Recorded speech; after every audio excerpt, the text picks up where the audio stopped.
کسی کے بھی کوئی شفاعت کام نہیں آئے گی سوائے اس کے کہ جس نے رحمان کے پاس اپنا ایک مقام حاصل کر لیا ہے. یعنی ایک شخص جو ہے بنیادی طور پر اللہ کے ساتھ اس نے اپنا عہد نبھایا ہو، اللہ کی بندگی کر رہا ہو.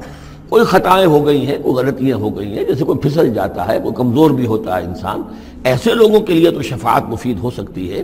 لیکن جو سرے سے اس عہد کی خلاف ورزی کر رہے ہو، جو بجائے مشرق کے ان کا رخی مغرب کی طرف ہو، بجائے کعبے کے ان کا رخی جو ہے کسی اور شے کی طرف ہو، تو ظاہر بات ہے کہ ان کے لیے شفاعت نہیں ہے. وَقَالُوا اتَّخَذَ الرَّحْمَنُ وَلَدًا، اور انہوں نے ایک اور عقیدہ گھڑ لیا ہے کہ رحمان نے اپنے لیے اولاد اختیار کی ہے. لَقَدْ جِئْتُمْ شَيْئًا إِدًّا، دیکھو تم نے یہ بہت بڑی بھاری بات کہی ہے، یہ بہت بڑی گستاخی ہے اللہ کی جناب میں. اور کتنی بھاری گستاخی ہے ذرا نوٹ کیجئے الفاظ. تکاد السماوات یتفطرن منہ، قریب ہے کہ آسمان پھٹ پڑے تمہاری اس گستاخی پر. وتنشق الارض، اور قریب ہے کہ زمین شق ہو جائے. وتخر الجبال حدا، اور یہ پہاڑ جو ہے دھماکے کے ساتھ گر پڑے. ان دعوا للرحمن ولدا، کہ انہوں نے رحمان کے لیے بیٹا قرار دیا، بیٹی قرار دی. مشرکین عرب نے فرشتوں کو خدا کی بیٹیاں بنا دیا، عیسائیوں نے حضرت مسیح کو خدا کا بیٹا بنا دیا، اور یہودیوں نے عزیر کو خدا کا بیٹا بنا دیا. ان دعوا للرحمن ولدا وما ينبغي للرحمن ان يتخذ ولدا، رحمان کے تو یہ شایان شان ہی نہیں ہے کہ وہ کسی کو اولاد بنائے. یہ اس کی وضاحت میں کر چکا ہوں کہ اولاد کی ضرورت اس کو ہوتی ہے جو خود فانی ہو. ہمیں معلوم ہے ہم مر جائیں گے، ہمارا نام و نشان مٹ جائے گا، اولاد کے ذریعے سے ہمارا نام زندہ رہے گا. یہ اصل میں ایک اپنے ہی تسلسل انسان سمجھتا ہے کہ میری ہستی کا تسلسل ہے، میری اولاد گویا کہ میرا اپنی بقا کی ایک شکل ہے. اس لیے کہ یہ انسان کے اندر ہے. مجھے یاد ہے جب ہم پڑھتے تھے کالج میں تو الفا ایک کمپنی ہوتی تھی لاہور میں، جو فائل کورز وغیرہ بناتی تھی نوٹ بکس کے، تو اس میں پیرامڈز کے عنوان سے جو بہترین الفاظ لکھے ہوئے تھے اب بھی مجھے یاد ہیں. Still and resolute, calm and self-possessed, still and resolute, the pyramids echo unto eternity, the defiant cry of man's will to survive and conquer the storms of time. کہ یہ جو ان لوگوں نے فرائضہ نے اتنے بڑے بڑے پیرامڈز بنا دی، کائے کے لیے بنا دیے؟ تاکہ ہمارا نام رہے. ہم تو نہیں ہوں گے، نام رہے گا.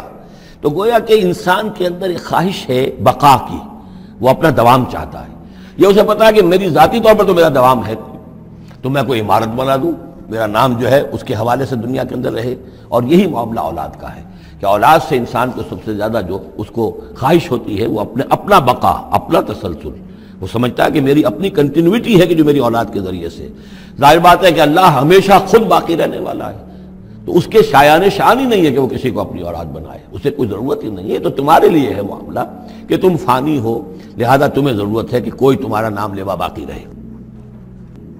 وما ينبغي للرحمن ان يتخذ ولدا ان كل من في السماوات والارض الا آتي الرحمن عبدا، نہیں ہے کوئی بھی آسمانوں اور زمین میں کوئی بھی مگر یہ کہ وہ حاضر ہوگا رحمان کی عدالت میں بندے کی حیثیت سے.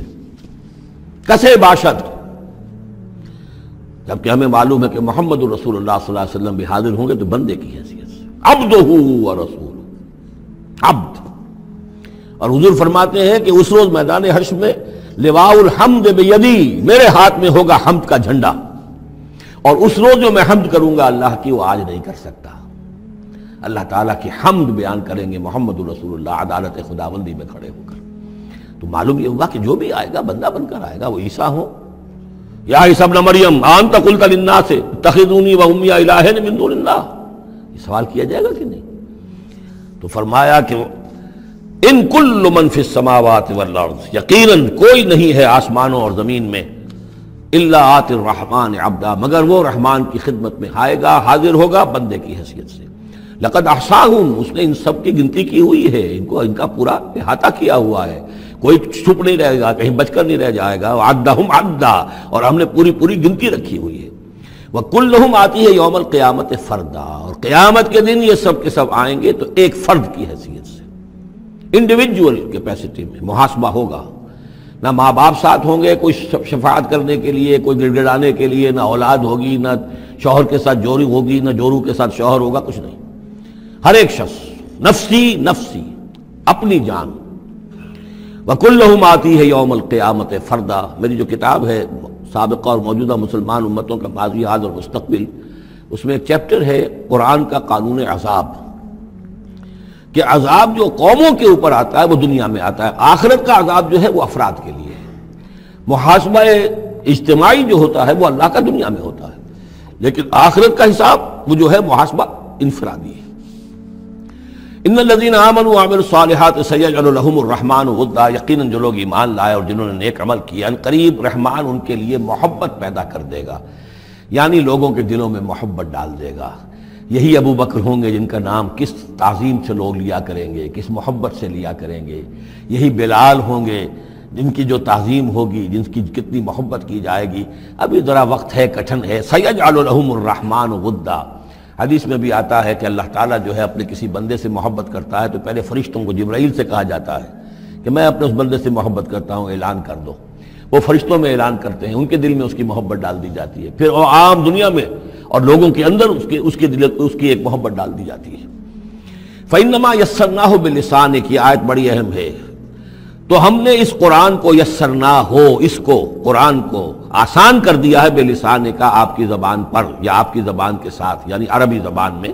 یہ بہت آسان ہے، بہت ہی ستھری زبان ہے، سادہ زبان ہے، جس کو ہم کہتے ہیں کہ سہل ممتنع، اس کے اندر ثقالت نہیں ہے، بوجھل پن کا نہیں ہے، بہت بھاری بھرکم الفاظ کہیں کہیں شاذ آئے ہیں، ورنہ عام طور پر قرآن مجید جو بڑی سلیس زبان میں ہے۔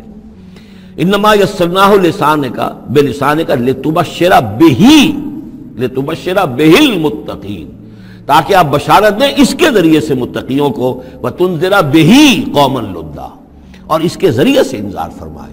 یعنی آپ کی دعوت کا مرکز و محور اور آپ کا آلہ جو ہے، آلہ دعوت، آلہ انقلاب، وہ قرآن مجید ہے۔ انذار کیجئے قرآن کے ذریعے، تبشیر کیجئے قرآن کے ذریعے، تذکیر کیجئے قرآن کے ذریعے۔ فذکر بالقرآن من یخاف وعید، تذکیر ہو، واعظ ہو قرآن کے ذریعے۔ یا ایھا الناس قد جاءتکم موعظۃ من ربکم، اس سے بڑا واعظ اور کوئی نہیں۔ تزکیہ نفس ہو قرآن کے ذریعے سے، شفاء لما فی الصدور یہ ہے۔ سورہ یونس میں بھی آ چکا، سورہ بنی اسرائیل میں بھی آ چکا، وَنُنَزِّلُ مِنَ الْقُرْآنِ مَا هُوَ شِفَاءٌ وَرَحْمَةٌ لِّلْمُؤْمِنِينَ۔ تو قرآن مجید ہی در حقیقت دعوت اور تربیت کا اور تعلیم کا گویا کہ اس کا محور ہے، مرکز و محور۔